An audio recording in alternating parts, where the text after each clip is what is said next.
গণভোটের মাধ্যমে সেটা এদেশে স্থায়ীভাবে সংবিধানে লিপিবদ্ধ থাকবে, কিন্তু আজকে লঙ্কায় যে সেটা মানতে চাচ্ছে না। সম্মানিত ভাইরা, আমরা চেয়েছিলাম একটা স্বাধীন বিচার ব্যবস্থা, কোন দল মত নয়, অপরাধীদেরকে শাস্তির আওতায় আনতে হবে, স্বাধীন নির্বাচন বিভাগ, স্বাধীন বিচার বিভাগ প্রতিষ্ঠিত করতে হবে, কিন্তু আজকে সেটা বাস্তবায়নের কোন লক্ষণ আমরা দেখতে পাচ্ছি না। সম্মানিত ভাইরা, আমরা চেয়েছিলাম এদেশটাকে দল মত নির্বিশেষে, জাতি ধর্ম বর্ণ নির্বিশেষে আমরা দেশটা গড়ার জন্য ঐক্যবদ্ধভাবে কাজ করব, যার কারণে পার্লামেন্টের সরকারি দল যারাই হবে, বিরোধী দল ডেপুটি স্পিকার হবে, কিন্তু আজকে আমাদের ডেপুটি স্পিকারের জন্য প্রস্তাব দেওয়া হচ্ছে, অথচ 70% মানুষ গণভোটের পক্ষে যে হাতে ভয় ভোট দিলেন তাদের কথা মেনে নিচ্ছে না।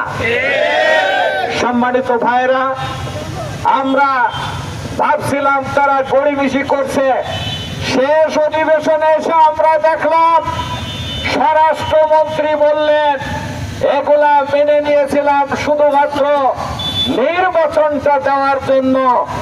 এর দ্বারা বোঝা যায় এই জাতির সাথে তারা প্রতারণা করছে।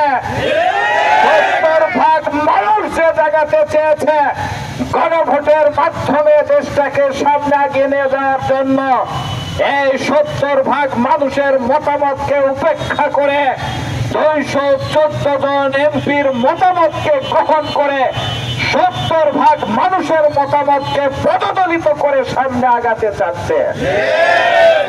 কিন্তু একদলীয় ভাবে আগানোর এই চিন্তা অতীতে আমরা দেখেছি, এইটা কখনো সুখকর হয়নি।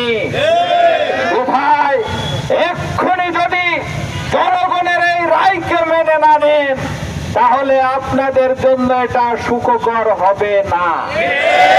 আজকে আমরা গণমিছিলের পক্ষ থেকে আপনাদের প্রতি উদাত্ত আহ্বান রাখতে চাচ্ছি, এদেশের জনগণের ভোটের মাধ্যমে নির্বাচিত হয় এমপি, সেই এমপিরা এতে যে সংসদে যে প্রতিনিধিত্ব করে থাকে, আর জনগণ সরাসরি ভোট দিয়ে কিছু নীতিকে পরিবর্তন করে স্থায়ী কিছু নীতি প্রতিষ্ঠার জন্য ভোট দিল, তাদেরকে অগ্রাহ্য করার কোনো সুযোগ নাই। আজকে আপনারা তেলের দাম বাড়াচ্ছেন, তেলের সংকট সৃষ্টি করছেন, দ্রব্যমূল্যের দাম বাড়াচ্ছেন, এদেশে ক্রাইসিস সৃষ্টি করছেন, সার পাচ্ছে না চাষিরা।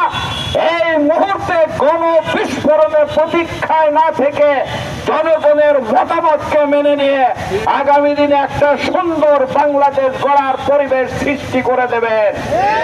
উপস্থিতি, আজকে সরকারের প্রতি উদাত্ত আহ্বান রেখে আজকের গণমিছিলের এখানে সমাপ্তি ঘোষণা করছে।